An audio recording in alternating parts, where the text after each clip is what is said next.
Amen. En fait, nous, quand on parle des témoignages, moi, je pleure toujours parce que c'est lui qui fait tout. Et quand je vois que tu pries pour les gens, il enlève des cancers, il ressuscite les morts. Nous, quand on était à Nice, là, on était à Nice 4-5 jours, et quand on a eu cette personne qui nous a dit que cette femme qu'on avait vue qui faisait entre 25 et 28 kilos, la médecine a dit on va essayer de vous faire vivre encore 4-5 mois maximum. Et que là, on apprend que la dame, elle reprend le travail et qu'elle est guérie, t'as qu'une envie, c'est d'acclamer le Seigneur et de glorifier. Et de toute la gloire lui revienne surtout. Donc aujourd'hui, nous sommes le dimanche 23 mars 2025. Comme j'aime commencer, que la paix, que la grâce, que la miséricorde vous soit donnée de la part de Dieu notre Père et multipliée de la part du Seigneur Jésus. Celui qui est, qui était, et il y a marqué dans la parole qui vient. Tu ne dois rien ajouter à la parole de Dieu, attention. Moi j'aime bien dire qu'il revient bientôt. Donc concentre-toi mon frère, concentre-toi ma soeur dans la parole. Cherche la sanctification dans la mise en pratique de la parole de Dieu et cherche la paix avec tous, sans laquelle tu ne verras pas Dieu. Tu peux parler en langue, tu peux prophétiser, tu peux chasser des démons. Si tu ne cherches pas la sanctification, selon la mise en pratique de la parole, et si tu ne cherches pas la paix avec tous, tu vas hériter de l'enfer. Parce que Dieu est derrière sa parole pour l'accomplir. Il a dit, ceux qui ne connaissent pas Dieu et ceux qui n'obéissent pas à l'évangile de Christ n'hériteront pas du royaume des cieux. Nous ne pouvons pas enlever un seul verset à la parole. Donc que Dieu vous bénisse. Père éternel, je remets ce moment entre tes saintes mains, car si tu ne bâtis pas, nous bâtissons en vain. Que je m'efface, que tu prennes ta place. Amen. Aujourd'hui, c'est un moment où on va prier pour la France. Amen. Parce que le Seigneur nous parle beaucoup, mon épouse et moi en ce moment, qu'il faut qu'on intercède pour ce pays, la France. Et que si on n'intercède pas, si on ne prie pas, il y aura la guerre dans ce pays. Donc toute chose révélée est condamnée si tu pries. Si tu ne pries pas, tu ne pourras pas dire que Dieu ne t'a pas prévenu. Donc aujourd'hui, le thème en fait que j'ai écrit, c'est l'Esprit du Seigneur seul peut redonner la vue aux aveugles spirituels de ce siècle. Mais c'est une prédication un peu chauvine. Chauvine pour notre pays. Le chauvisme, vous savez ce que c'est? C'est un peu le patriotisme en fait, de là où on est. Bien sûr qu'il faut prier pour le monde entier. Il y a la guerre partout en ce moment. Mais aujourd'hui, le Seigneur m'a mis à cœur. Il m'a dit, tu es où aujourd'hui? Tu es en France, non? Et la parole de Dieu te dit que tout lieu que foulera la plante de tes pieds, il te quoi? Il te la donne en possession. Dieu t'a éclairé. Dieu t'a visité pour qu'aujourd'hui, toi aussi, tu éclaires ce pays. Parce qu'ils sont aveuglés. Les Français sont aveuglés. Les Français sont dans la religion. Les Français sont dans l'amour de l'argent. Les Français sont complètement aveuglés. Mais si Jésus qui est rentré dans cette synagogue, on verra le verset après, qui a dit « L'Esprit du Seigneur est sur moi », pour rendre la vue aux aveugles spirituels. Si Jésus vit en toi, toi aussi tu as le pouvoir de rendre la vue aux aveugles spirituels français. Tu ne peux pas les juger. Toi-même tu étais pire qu'eux avant que Dieu t'éclaire. Nous allons prier pour la France aujourd'hui. J'ai beaucoup écrit mais je pense que je ne lirai pas tout parce que j'avais tellement de choses à dire. La parole de Dieu nous dit dans 1 Jean chapitre 3 verset 8. 1 Jean chapitre 3 verset 8. Celui qui pêche est du diable, car le diable pêche dès le commencement. Et le Fils de Dieu a paru afin de détruire les œuvres du diable. Dieu a téléchargé Emmanuel. Dieu est parmi nous, sa parole faite chair. Il y a environ 2000 années, on sait que la parole faite chair est née à Bethléem, comme les prophètes avaient prophétisé. Et je te dis qu'aujourd'hui, c'est ton tour. Si Dieu t'a éclairé, si Dieu t'a fait naître, si Dieu te connaissait avant la fondation du monde, qu'il t'avait choisi et qu'il t'appelle, c'est pour que toi, tu détruises les œuvres du diable. Si tu es enfant de Dieu, c'est ça ta mission. Oui. Nous devons, encore une fois, je parle toujours de la même chose, nous devons rentrer dans notre identité en Jésus de Nazareth. Nous devons comprendre le pourquoi nous sommes appelés, pourquoi il nous a éclairés. Il ne t'a pas éclairé pour que tu restes à Sodome. Il ne t'a pas éclairé pour que tu critiques ton frère et ta sœur. Il ne t'a pas critiqué pour que tu sois dans l'orgueil. Il ne t'a pas critiqué pour avoir des vains discours, des débats inutiles. Il t'a éclairé, il t'a choisi et il t'appelle pour que tu le serves dans la parole de Dieu. Beaucoup d'entre nous, malheureusement, on n'est déjà plus avec Jésus. Mais on ne le sait pas. Tout simplement en lui qui ne porte pas de fruits. Mais pas les fruits selon tes pensées. Pas les fruits selon ta sagesse, ton intelligence humaine. Les fruits selon l'esprit. Et beaucoup de gens, moi ça m'est arrivé, hein. Moi j'ai fait des choses, je pensais que j'étais agréable à Dieu. Jusqu'au jour où il m'a dit, mais non, Moi, ce n'est pas ce que je t'avais demandé. Quand Dieu te parle, tu dois obéir à 100%. C'est comme quand tu donnes la vie à Dieu. Il ne veut pas 99%, il veut 100% de ta vie. Et quand il te dit quelque chose, si tu lui obéis à 95%, mais que tu mets 5% qui ne vient pas de Dieu, ça vient du diable. Et quelque part, tu n'es pas agréable, et quelque part, tu n'es plus avec lui. Et moi, je me suis souvent fait avoir à cause de ça. C'est pour ça que là, ma prière, c'est quand tu me parles, Dieu, que je t'obéisse à 100%. Ne me laisse pas dévier. Trop de fois dans ma vie, avec le Seigneur, je pensais avoir fait exactement ce qu'il m'avait demandé. Il me dit, mais est-ce que moi, je t'ai dit de faire ça, Julien? Non! Ces 5%-là ne viennent pas de moi. Et c'est pour ça qu'aujourd'hui, ça ne va pas dans ta vie. Il faut qu'on ait vraiment la sagesse et l'intelligence spirituelle et l'humilité de faire ce que Dieu nous demande. C'est très important. Dieu t'a donc fait naître. Dieu t'a choisi et Dieu t'a appelé.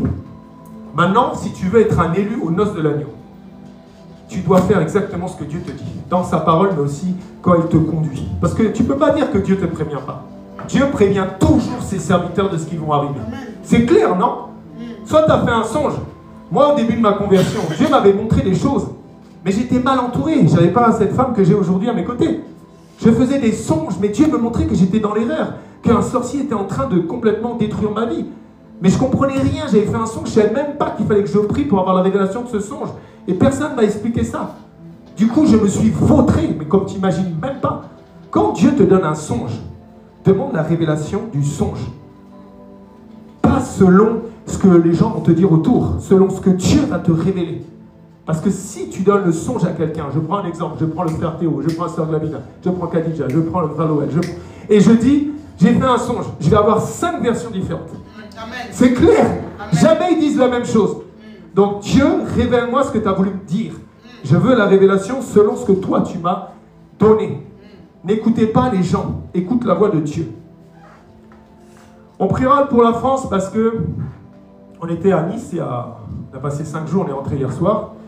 Et il y a un jour, on était en train de marcher à Nice et on nous a appelés.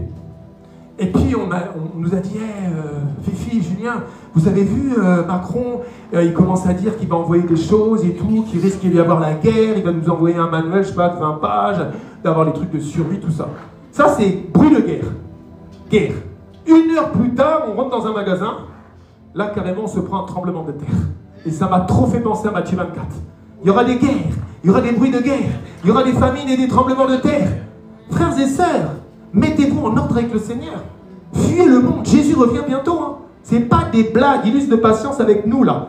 Parce que toi, tu penses que tu es sauvé, parce que tu parles en langue, parce que tu fais ça, ça, ça. Mais Dieu ne va enlever qu'une épouse avec l'intimité. C'est clair. Il faut vraiment qu'on se mette en règle. Tu dois chercher la sanctification chaque jour. Dieu ne va pas enlever les gens qui n'ont pas cherché la sanctification chaque jour. Tu ne peux pas faire du lundi au vendredi, du samedi au dimanche. Toi, tu es dans le monde. Tu ne seras pas enlevé. Ce n'est pas des blagues. Mets-toi en ordre. Ton âme a coûté Jésus à la croix. Et donc, pourquoi la France? Parce que Dieu nous parle beaucoup sur la France. Je me rappelle, il y a à peu près 2 semaines, on était en train de prier dans un lieu de retraite, bref. Et Dieu nous a dit, je vous ai choisi pour que vous ôtiez les cagoules de tous les esprits mensongers, l'esprit de religiosité, tout ça à la France. Mais s'il nous le dit, on ne le fait pas. Dieu ne peut rien faire. C'est-à-dire, ton bras n'est pas trop court, non? Tu dois prier pour que lui s'active. Dieu ne fait rien sans la prière. C'est pour ça qu'il a besoin qu'il te dise, prie sans cesse que moi j'agisse. On va prier tout à l'heure pour ôter toutes les cagoules. Et la deuxième chose qu'il nous a dit, et j'en parlais tout à l'heure, c'est de plaider le sang de Jésus. On doit plaider le sang de Jésus sur ce pays. Le sang de Jésus va détruire tout ce que le diable a fait. Amen. Pourquoi quand tu annonces la vérité, elle n'est pas reçue? Toi, tu sais que c'est la vérité, l'évangile, non? Tu sais que la Bible, c'est la vérité, les 66 livres. Parce qu'il y a des cagoules, parce qu'il y a du mensonge. Je vais dans 2 Corinthiens, chapitre 3, versets 12 à 17. Ayant donc cette espérance, nous usons d'une grande liberté. Et nous ne faisons pas comme Moïse, qui mettait un voile sur son visage pour que les fils d'Israël ne fixassent pas les regards sur la fin de ce qui était passager. Mais ils sont devenus durs d'entendement, car jusqu'à ce jour, le même voile demeure quand ils font la lecture de l'Ancien Testament. Et ils ne se lèvent pas, parce que c'est en Christ qu'il disparaît. Jusqu'à ce jour, quand on lit Moïse, un voile est jeté sur leur cœur. Mais lorsque les cœurs se convertissent au Seigneur, le voile est ôté. Or, le Seigneur, c'est l'Esprit. Et là où est l'Esprit du Seigneur, là est la liberté. Il y a un voile. Ils ont un voile, ce n'est pas de leur faute. Il faut qu'on prie que Dieu les touche puissamment. Parce que toi, si tu me comprends, c'est que le Christ t'a visité puissamment un jour. Et il a ôté le voile. Si tu es là, à Yahvé Shama, et que tu comprends ce que je suis en train de te dire, c'est que le voile, Dieu te l'a ôté un jour. Sinon, tu viens ici, tu ne comprends rien de ce que je dis. C'est clair, il y a deux royaumes. Tu as le royaume des cieux, le royaume des ténèbres. Si tu n'as pas levé le voile, là, si tu n'as pas ôté le voile, tu ne peux pas comprendre. Ça devient une folie ce que je te raconte. Donc toi, tu dois prier aussi que Dieu ôte les voiles dans ta famille, dans ton pays et partout. Donc, on a déjà parlé de ce témoignage. Un jour, un homme est venu jusqu'ici. Il nous a dit, je viens de Suisse. Dieu m'a dit de venir vous voir pour que vous me fassiez recevoir Jésus. Je veux recevoir Jésus avec vous. J'étais avec mon épouse. Je crois qu'il y avait le frère Jérémy aussi qui était là. Ça m'a choqué d'ailleurs ça quand il a dit ça il n'y a pas longtemps. Et il était là avec ça. Bon bref, on est arrivé dans le parc, on sentait plein d'anges dans le parc. C'était vraiment une présence étrange. Il a confessé Jésus, il a pleuré, bref et tout. Il est reparti. Il est revenu. Pareil, tu ne sais pas d'où il vient en fait. Je viens de Suisse. Il me donne 2 numéros de téléphone pour que je puisse le contacter. Là, il répondait. Il dit, j'arrive. Vous êtes où? On était à l'hôpital parce que mon épouse était enceinte, elle attendait Élise. Et il vient, et là, il dit clairement, j'ai un message de la part de Dieu. Les gens ont des cagoules sur eux. C'est pour ça que quand vous les évangélisez, d'ailleurs, il était venu évangéliser avec nous à Châtelet.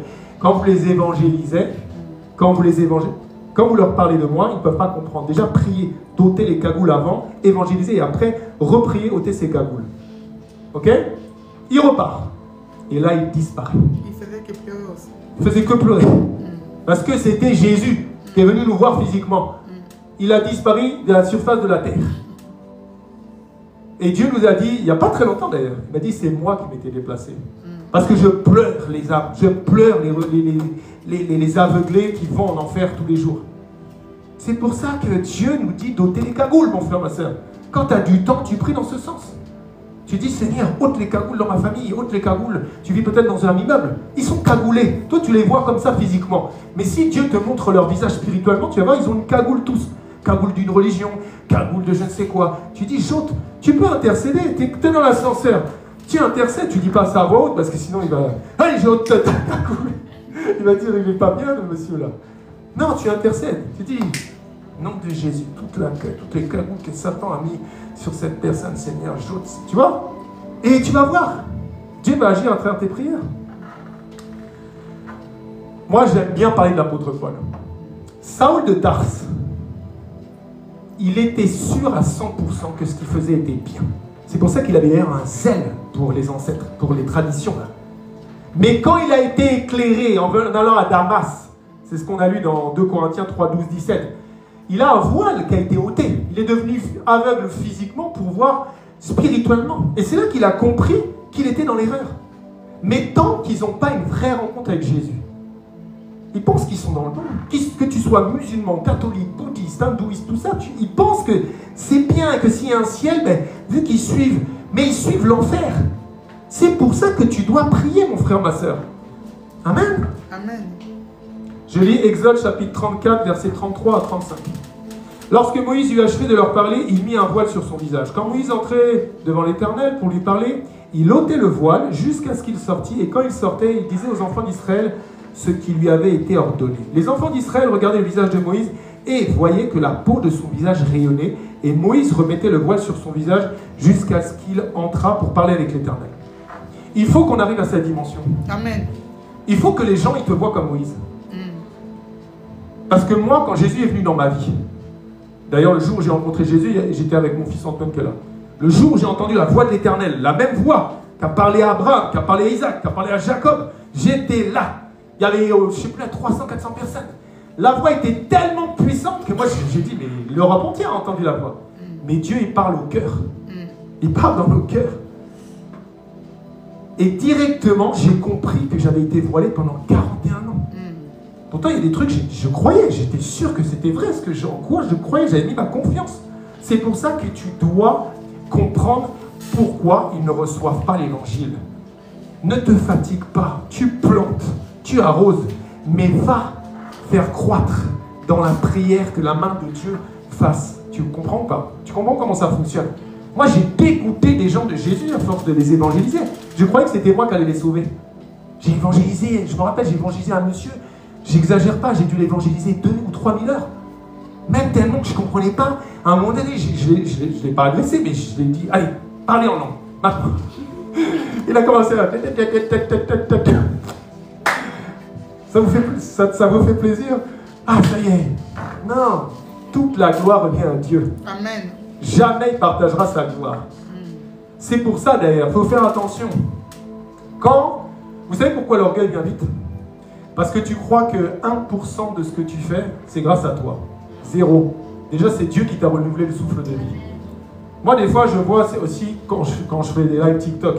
En fait, je comprends aussi. J'avais fait un songe une fois, ça m'est revenu là. Que tes 10 personnes ou 1 million de personnes, c'est pas grâce à toi. C'est Dieu qui les amène. Et il faut faire vachement gaffe avec ça. Parce que l'orgueil vient tellement vite. Et moi, j'étais là à dire, ouais, les 300, les 400. Non, non, non. Même si j'ai 2 personnes, c'est Dieu qui m'a amené les 2 personnes. Toujours. C'est très important. La Bible dit, et c'est là le verset qui est très important, dans Luc chapitre 4, versets 18 et 19. L'Esprit du Seigneur est sur moi parce qu'il m'a oint. Dieu t'a oint, non? Dieu t'a touché un jour. Pour annoncer quoi? Ça veut dire qu'il faut comprendre que Dieu il fait toujours quelque chose pour quelque chose. Et c'est toujours pour son intérêt. Dieu te donne des dons, pas pour que toi, tu utilises ces dons pour toi. Dieu te donne quelque chose pour lui. Toujours. Regarde, c'est clair. Il m'a envoyé, il te oint pour annoncer une bonne nouvelle aux pauvres. Les pauvres, ce n'est pas ceux qui n'ont pas d'argent sur le compte. Hein. Ce n'est pas les gens qui sont là en disant « Ah, non, non. » C'est les gens qui sont pauvres spirituellement. Amen. Parce qu'ils n'ont pas Jésus. Tu peux tout avoir sur cette terre, mais si tu n'as pas Jésus, tu es pauvre. Et c'est ça que tu dois faire. Tu dois proclamer l'amour de Jésus. Tu dois... C'est ça. Avant de montrer la puissance du Saint-Esprit, c'est ton témoignage, c'est comment tu vas être qui va attirer les gens à Dieu ou non. C'est pour ça que beaucoup de gens vont voir les féticheurs, les marabouts et tout. Parce qu'on n'a pas un bon témoignage.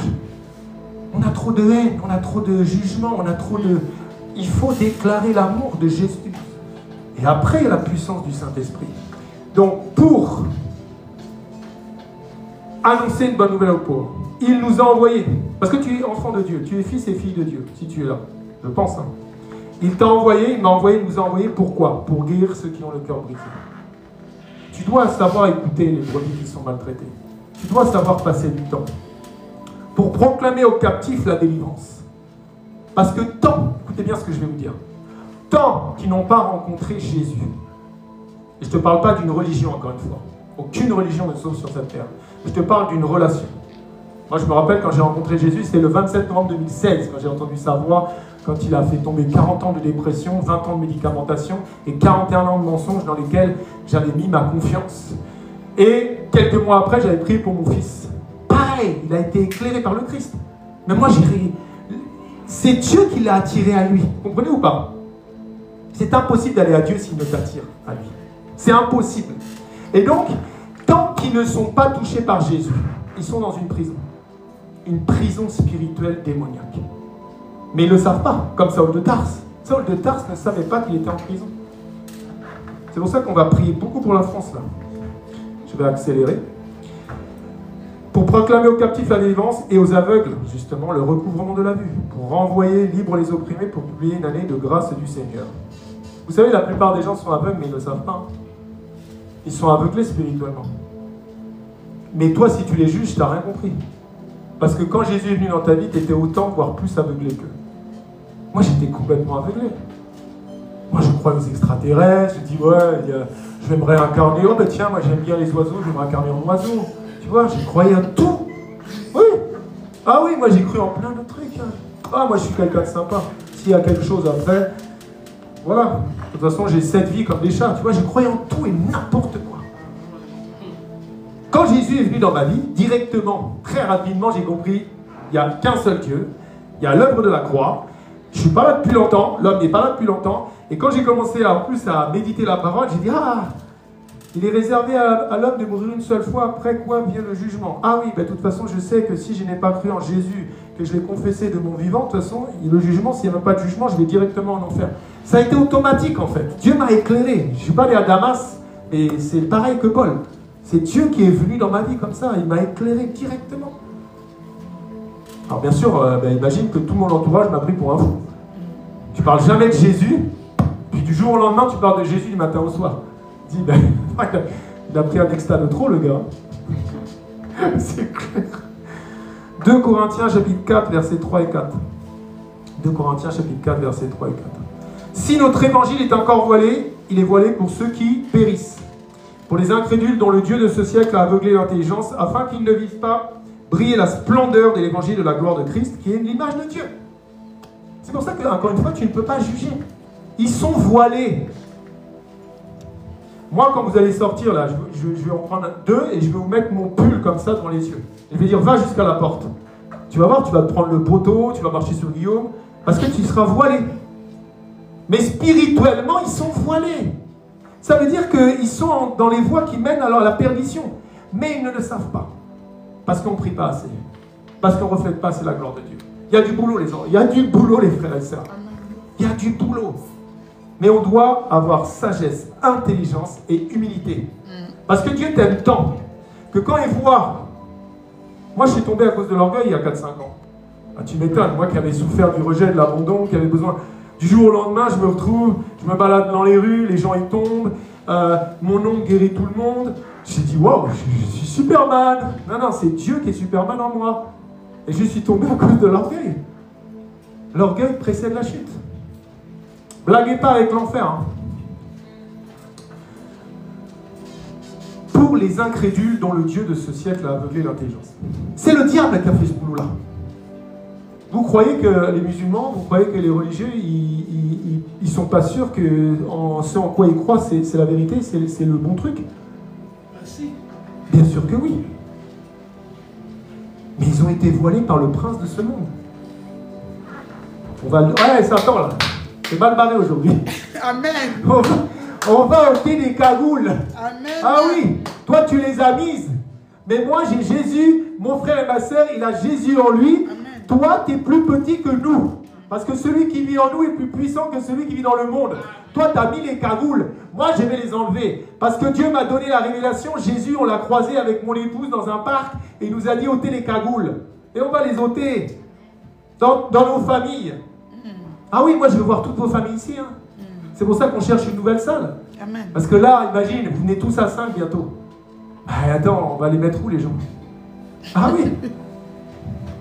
Le prince de ce monde, Satan, le Dieu de ce siècle, le père du mensonge, avec ses petits esprits d'aveuglement. Luc 6, 37 nous dit, ne jugez point et vous ne serez point jugés. Ne condamnez pas et vous ne serez point condamnés. Absolvez et vous serez absous. Tu dois jamais juger un frère ou une sœur. Tu dois jamais condamner un frère ou une sœur. Le seul ennemi que tu as, c'est le diable. Amen. En tant qu'homme spirituel, avec un grand H, donc je prends tous les hommes et toutes les femmes ici, tu as le droit de juger de tout, mais pas de ton frère, de ta sœur. Tu dois de juger de tout ce que le diable a mis dans ce monde pour tromper tes frères et tes sœurs. Mais tu dois avoir la douceur de le dire aussi. Tu dois avoir la sagesse. Regarde Étienne, mon épouse a eu une révélation il n'y a pas longtemps. Le Seigneur a dit, tu vois, Étienne, tu sais pourquoi il a été lapidé? C'était de sa faute. Ça m'a choqué la guerre, parce que j'aime tellement ce passage dans Actes chapitre 7, je crois.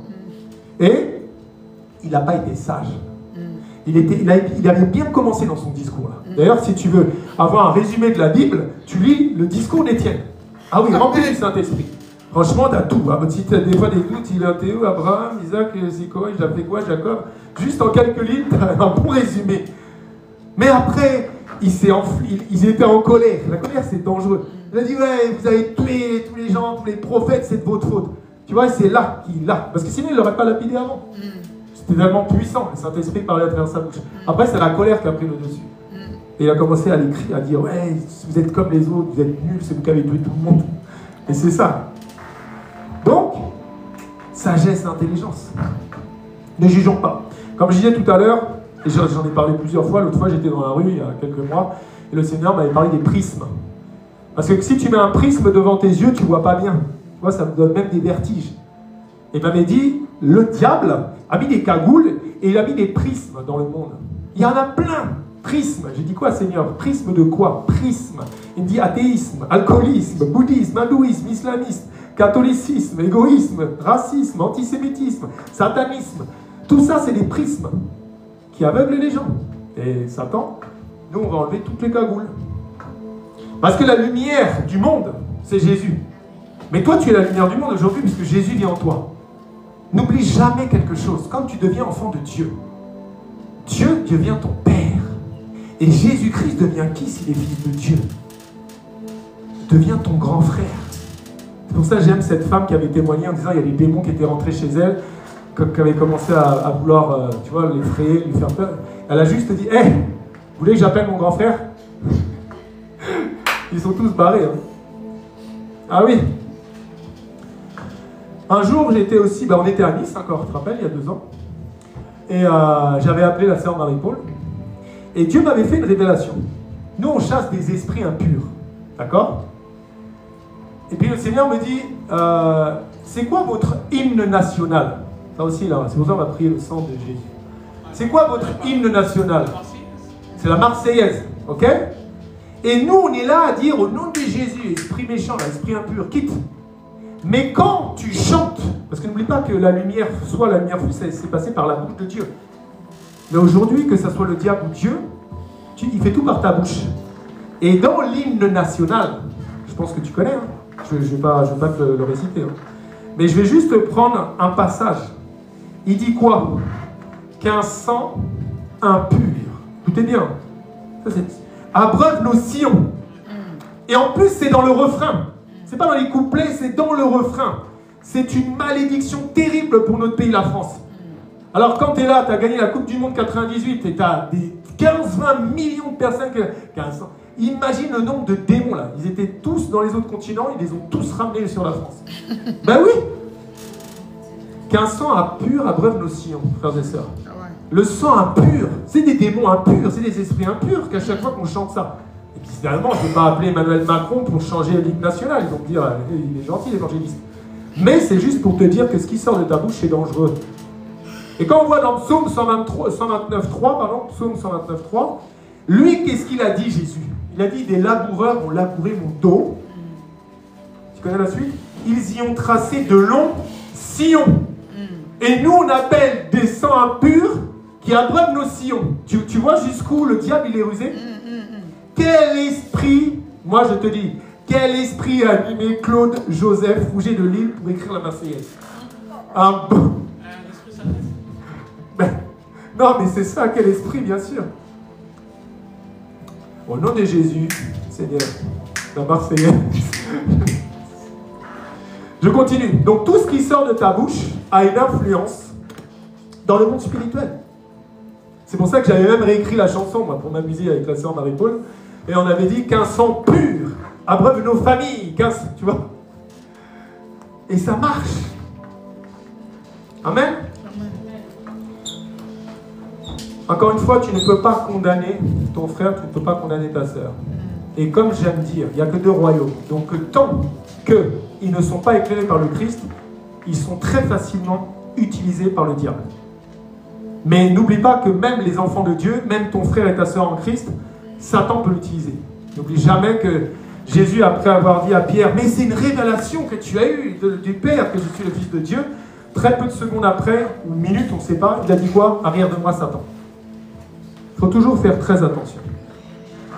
Je lis 1 Corinthiens chapitre 2, versets 14 à 16. 1 Corinthiens chapitre 2, versets 14 à 16. Mais l'homme animal ne reçoit pas les choses de l'Esprit de Dieu, car elles sont une folie pour lui. Donc, tant que tu n'es pas enfant de Dieu, tu es un homme animal. Et il ne peut les connaître parce que c'est spirituellement qu'on en juge. Verset 15, très important. L'homme spirituel, au contraire, juge de tout. Et il n'est lui-même jugé par personne. Tu juges de tout ce que le diable fait, encore une fois, mais tu n'as pas le droit de juger ton frère. Tu n'as pas le droit de juger ta sœur. Verset 16. Car qui a connu la pensée du Seigneur pour l'instruire? Or, nous avons la pensée de Christ. C'est extraordinaire, non? Grâce à l'Esprit de Dieu qui vit en nous, on a la pensée de Jésus. C'est pour ça que tu dois toujours travailler ton salut avec crainte et tremblement. Tu dois rester humble. Vous savez, je disais à mon fils Antoine tout à l'heure en montant les escaliers, le diable, il a plein de tactiques pour nous faire tomber. Mais il y en a 3 qui sont terribles. Le sexe, l'impudicité, la fornication, l'amour de l'argent et l'orgueil. L'orgueil, ça va trop vite. Dieu t'élève, tu changes complètement. Moi, je dis, Seigneur, s'il te plaît, quand je vais avec mon épouse, avec Yahvé Shammah, prêcher au Stade de France, s'il te plaît, que je te rends toute la gloire. Hein. Je ne veux pas prendre 0,1% de la gloire. Je regarde, j'ai loué le Stade de France. Là, si je fais ça, Dieu va me... Salut. Ah oui, toute la gloire revient à Dieu parce que tout ce que je fais n'est que grâce à lui. Moi, je vois, si je prêche, et je sais pourquoi je dis ça, et mon épouse encore plus, si là je vous parle aujourd'hui, ce n'est que par la grâce du Seigneur.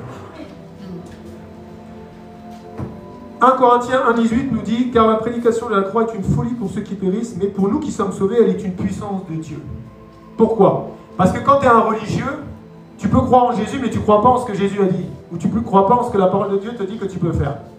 Mais quand tu es en Dieu, moi si Dieu me dit je dois ressusciter les 10 personnes, là, il y a eu un accident là, il y a la puissance de Dieu en moi et j'ai le pouvoir, au nom de Jésus. C'est la différence. Le Seigneur a dit vous ferez les mêmes choses que moi, même de plus grandes. Pourquoi quand je dis même à des chefs religieux et tout, ils disent ah, ça c'est au temps des apôtres? Parce qu'ils ne sont pas nés de nouveau. Parce qu'ils sont toujours aveuglés. Et que la prédication de la croix, c'est une folie pour eux en fait. Matthieu 15, 14 nous dit laissez-les, ce sont des aveugles qui conduisent des aveugles. Je parlais tout à l'heure des aveugles spirituels. Vous comprenez? Il y a beaucoup d'aveugles. À toi, tu veux dire non, arrête de suivre lui. Mais il ne peut pas te comprendre. Toi, tu prêches la parole, la puissance. Tu prêches la vérité. Et après, tu vas dans le lieu sacré et tu pries que Dieu fasse croître ce que tu as planté et arrosé. Parce qu'un aveugle qui suit un autre aveugle, les deux aveugles, ils ne savent pas qu'ils sont aveugles. Vous comprenez? Les chefs religieux, ils sont aveuglés. Mais il y a pourtant des milliards de personnes qui les suivent depuis des siècles. Donc les aveugles, les fidèles aveugles, ils suivent un chef aveugle. Et qu'est-ce que nous dit le Seigneur? Laissez-les, ce sont des aveugles qui conduisent des aveugles. Si un aveugle conduit un aveugle, ils tomberont tous deux dans une fosse. Toi, tu dois juste avoir la compassion des âmes. C'est pour ça que nous, quand mon épouse, elle fait un témoignage que Dieu nous a utilisé pour qu'une âme soit sauvée, regardez des cancers qui partent. Moi, je pleure parce que je me dis, waouh, merci Jésus. Parce que ça te motive à continuer. Hein.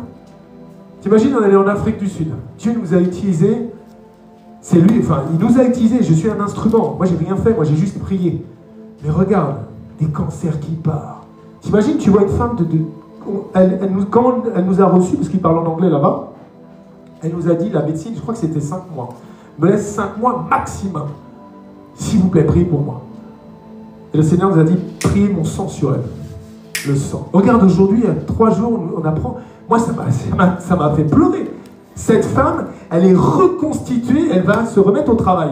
Amen. Alors que la médecine disait 5 mois maximum. Dieu confond l'intelligence et la sagesse humaine. Hein. Ah oui, c'est clair. Regardez Eliakim. Mort, ressuscité. Pas au 3e jour, à la première. Non, Dieu est merveilleux, non? Ah, que Dieu te bénisse, Eliakim. Esprit de religiosité, c'est très dangereux. C'est un esprit terrible que le diable utilise. Pourquoi? Parce que contrairement à un agnostique, l'agnostique, il ne croit pas en la Bible. Mais l'esprit de religiosité, il met carrément, par exemple, dans la religion catholique, système romain, ils utilisent la Bible, mais ils sont toujours aveuglés. Donc ça, on va prier aussi de ôter tout ça, là. Les religieux traditionnels sont aveuglés. Tu connais Jacques chapitre 1, verset 27? La religion pure et sans tache est d'aller visiter les veuves et les orphelins dans leur affliction et de ne pas se laisser souiller par les choses du monde. Et la religion du monde, c'est toutes les religions qu'on connaît. Donc il y a du boulot, mon frère, ma soeur. Tu vas prier. Hein? Il faut prier en France. Parce que quand Dieu te révèle des choses, encore une fois, j'ai compris que tu ne peux pas dire « Ah, tout ce qui est révélé est condamné ». Non, tu dois prier par rapport aux révélations que Dieu t'a montrées pour que ça n'arrive pas. Ça t'est déjà arrivé dans ta famille, non? Tu rêves que quelqu'un meurt. Tu as prié, est-ce qu'il est mort? Non. Donc ça veut dire que tu as bien prié. Tu dois toujours prier. On va dire quelques versets. Éphésiens 4, 18. Ils ont l'intelligence obscurcie. Je parle toujours de l'aveuglement. Ils sont étrangers à la vie de Dieu à cause de l'ignorance qui est en eux, à cause de l'endurcissement de leur cœur. Comme j'ai expliqué tout à l'heure, beaucoup voient physiquement mais ne voient pas spirituellement. J'ai donné l'exemple de Saul de Tarse tout à l'heure. La Bible dit dans Jean chapitre 9, versets 39 à 41. Puis Jésus dit, je suis venu dans ce monde pour un jugement, pour que ceux qui ne voient point voient. Écoute bien ça, ça c'est très important. Et que ceux qui voient deviennent aveugles. Pourquoi, écoutez bien, pourquoi il y a des gens, il y a 30 ans, ils te prêchaient la vérité, quoi. Quand tu écoutes leur prédication, tu vois que la personne, elle était éclairée. Aujourd'hui, ils prêchent n'importe quoi. Parce qu'il a voulu prendre la gloire de Dieu. Parce qu'il y a des trucs qu'il a fait dans la pudicité, il a désobéi à Dieu. Lui, il voyait, mais maintenant il est aveugle. Il faut faire vachement gaffe avec ça.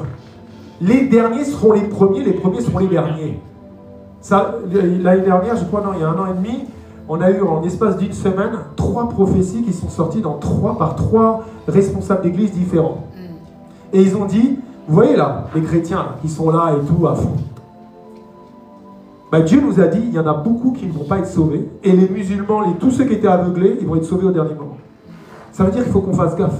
Il faut vraiment qu'on travaille notre salut avec crainte et tremblement, mon frère, ma soeur. Quelques pharisiens qui étaient avec lui et ont entendu ses paroles lui dirent, nous aussi sommes-nous aveugles? Jésus leur répondit, si vous étiez aveugles, vous n'auriez pas de péché. Mais maintenant vous dites, nous voyons. C'est pour cela que votre péché subsiste. Tu dois toujours t'humilier devant Dieu. Tu n'es rien devant Dieu. Amen. Tu sais rien. Moi je sais rien. On connaît en partie. Parce que celui qui s'enfle d'orgueil par la connaissance de la révélation, tu vas tomber. Dieu le dit, hein. Tu penses que tu vois, tu vois rien du tout. C'est de l'orgueil. J'ai pas assez, même si je vivais 50 vies, j'ai pas assez de vie pour avoir la révélation de Genèse et Apocalypse. Ah non. Jamais. Il a dit que pour retracer tout ce que Jésus a fait, il n'y a même pas assez de bibliothèque. Il n'y a pas assez de livres dans le monde. Tu dois toujours dire, Seigneur, je ne suis rien devant toi. L'humilité précède la gloire. Comme dit toujours mon épouse, c'est ta protection, l'humilité. Et l'orgueil vient tellement vite. Moi, j'ai remarqué, hein, on voit souvent la paille d'orgueil qui est dans la vie de mon frère, de ma soeur, alors que toi, si ça se trouve, tu as une grosse poutre de l'orgueil. Que Dieu nous libère de l'orgueil. Hein. Ah Seigneur, libère chacun de l'orgueil. On est trop tombé bas. Donc beaucoup pensent voir, mais tu ne vois déjà plus rien. Et ça, c'est dangereux. L'Éternel, Psaume 146, 8. Psaume 146, 8. L'Éternel ouvre les yeux des aveugles. C'est le seul. Si tu gagnes une âme, c'est pas toi qui l'as gagnée. Dieu t'a utilisé comme un instrument, mais c'est Dieu qui te sauve. Toi, tu peux sauver personne. C'est marqué, l'Éternel ouvre les yeux des aveugles. C'est pas marqué Julien ou Fifi ouvre les yeux des aveugles. L'Éternel redresse ceux qui sont courbés. Pareil. Faut faire gaffe. Hey. Moi, j'ai prié, j'ai ressuscité 3 morts. J'ai prié 10 cancers. Non, c'est Jésus qui les a guéris. C'est Jésus qui a enlevé leur courbure. Toi, tu n'as rien fait. Toi, tu as juste prié. C'est même Dieu qui met la foi, le bon vouloir en toi pour que tu pries comme ça. Il faut qu'on fasse gaffe. L'Éternel redresse ceux qui sont courbés. L'Éternel aime les justes. Soyons justes avec Jésus. Donnons-lui toujours la première place. C'est lui qui fait tout. Sans lui, tu ne fais rien. Ésaïe 35, 5 nous dit, alors s'ouvriront les yeux des aveugles, s'ouvriront les oreilles des sourds. Moi, c'est ça ma prière aujourd'hui aussi. Que les yeux des aveugles français s'ouvrent spirituellement et que les oreilles des sourds, parce qu'ils entendent, ils acceptent plein de trucs dans leurs oreilles, mais ils n'acceptent pas l'évangile. Il faut qu'ils entendent spirituellement. Il faut qu'il y ait un déclic aujourd'hui. Toi, tu es 22 boulevard Gagnine et Plaisance, mais si tu crois, tu verras la gloire de Dieu. Amen. Comment tu vas prier qu'il en soit fait selon ta foi? Là, on va prier tout à l'heure, dans pas longtemps d'ailleurs. Seul le Seigneur redonne la vue aux aveugles et fait entendre les sourds. Matthieu 13, 9 nous dit que celui qui a des oreilles pour entendre, entende. Donc ça, j'ai déjà parlé de ça. Je vais aller à la conclusion. Ça passe tellement vite. Je tiens aussi à dire, comme je viens de dire, c'est tellement facile de voir la paille de l'impudicité. Regarde, lui, il fume, il va pas aller au ciel. Ça sert à rien du tout de faire ça. Quelle poutre toi t'as pour juger déjà ton frère? on a tous des problèmes dans nos cœurs. On a tous des problèmes, frères et sœurs. On a tous besoin de délivrance. On a tous besoin de sanctification. On a tous besoin d'être meilleurs. Jusqu'à ton dernier jour, là, tu dois chercher cette sanctification. Et dans ces temps, c'est très important d'être bien entouré. Pas par des gens sympathiques, hein, par des gens spirituellement qui aiment le Seigneur, qui sont dans la saine doctrine, l'évangile pur. Parce que moi, je vois les versets là. L'amour du plus grand nombre se refroidira. C'est bon, on est dedans. Est-ce qu'il va trouver la foi quand il reviendra? C'est bon, on est dedans.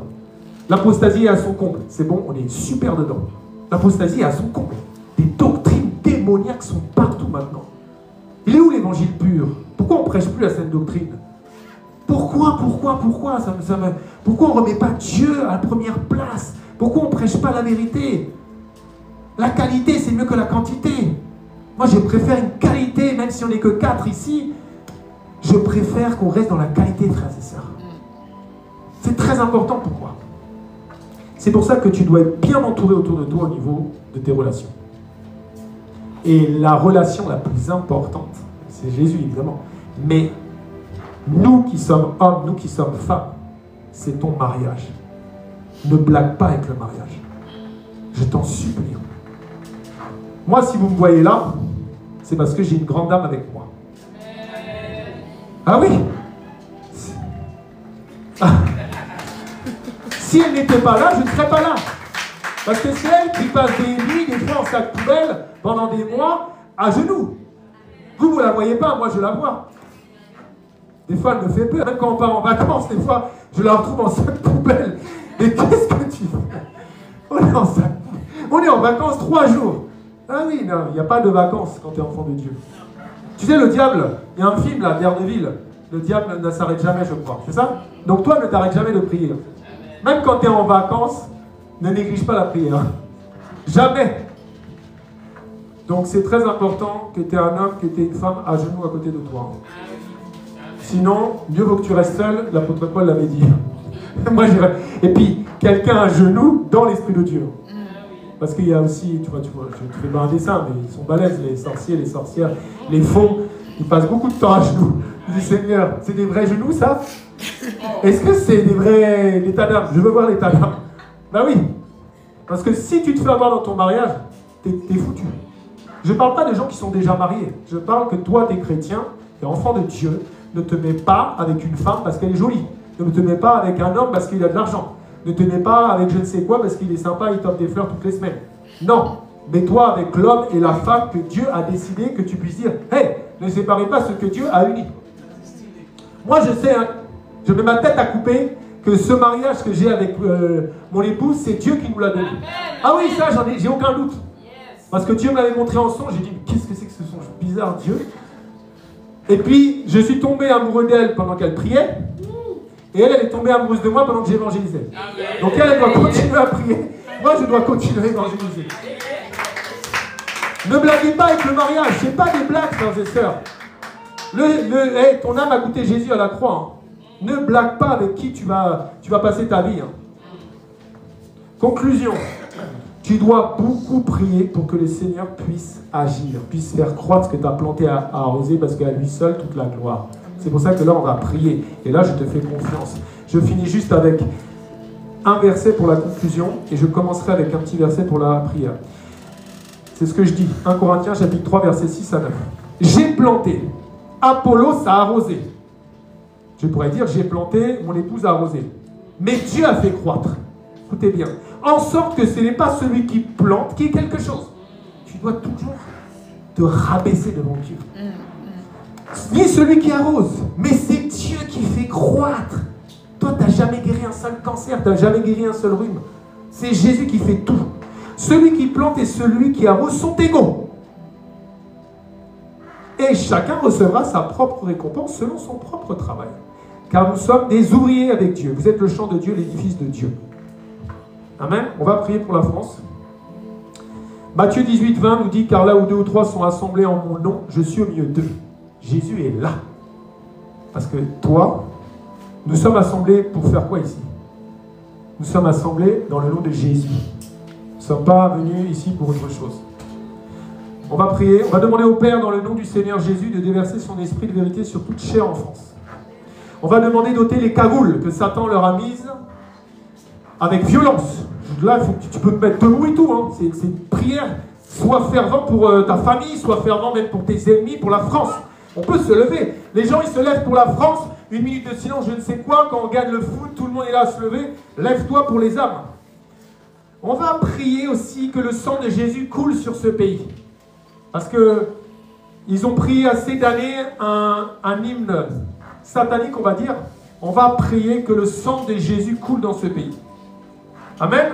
Commence à prier, mon frère, ma soeur.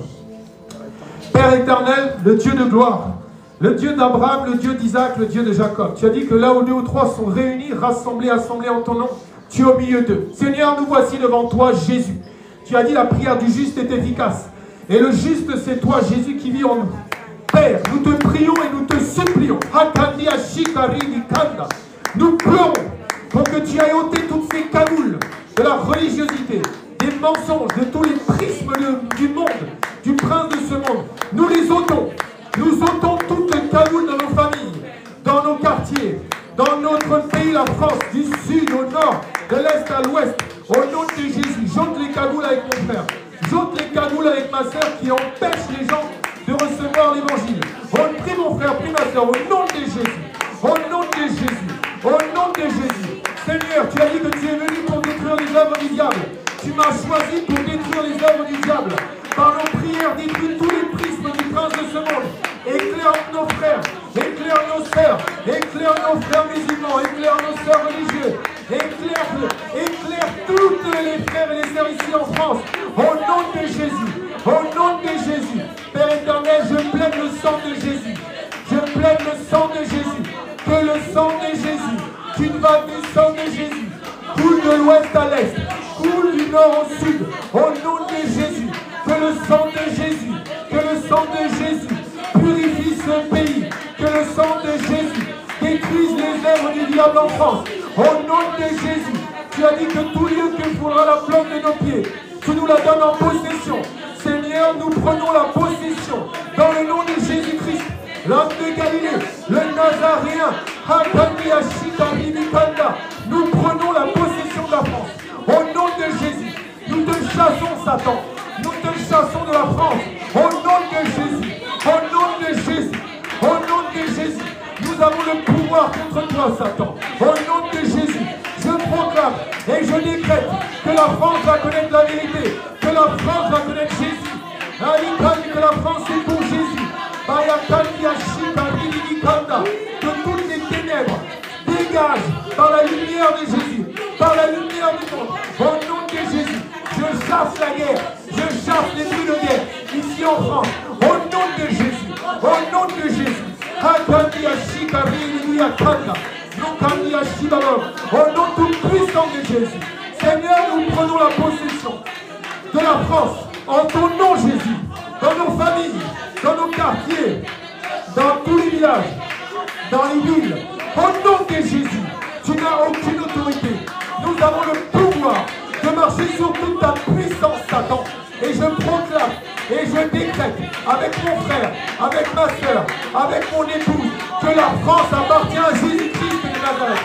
La France appartient à Jésus-Christ de Nazareth. La France appartient à Jésus-Christ de Nazareth. Au nom de Jésus. Au nom tout puissant de Jésus. Amen, amen. Acclame très fort le Seigneur.